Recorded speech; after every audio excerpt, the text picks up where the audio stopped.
Castes in India by Babasaheb Ambedkar, Part 13. This high flown and ingenious sophistry indicates why these institutions were honored, but does not tell us why they were practiced. My own interpretation is that they were honored because they were practiced. Anyone slightly acquainted with the rise of individualism in the 18th century will appreciate my remark. At all times, it is the movement that is most important, and the philosophies grow around it long afterwards to justify it and give it a moral support.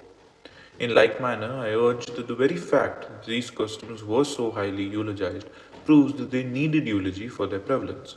Regarding the question as to why they arose, I submit that they were needed to create the structure of caste, and the philosophies in honor of them were intended to popularize them, or to gild the pill, as we might say, for they must have been so abominable and shocking to the moral sense of the unsophisticated that they needed a great deal of sweetening.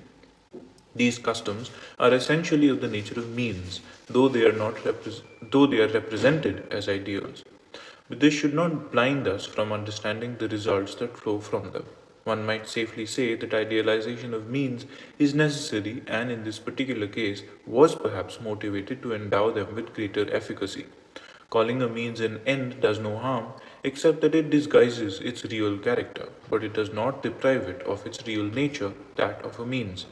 You may pass a law that all cats are dogs, just as you can call a means an end, but you can no more change the nature of means thereby than you can turn cats into dogs. Consequently, I am justified in holding that whether regarded as ends or as means, sati, enforced widowhood, and girl marriage are customs that were primarily intended to solve the problem of the surplus man and the surplus woman in a caste and to maintain its endogamy.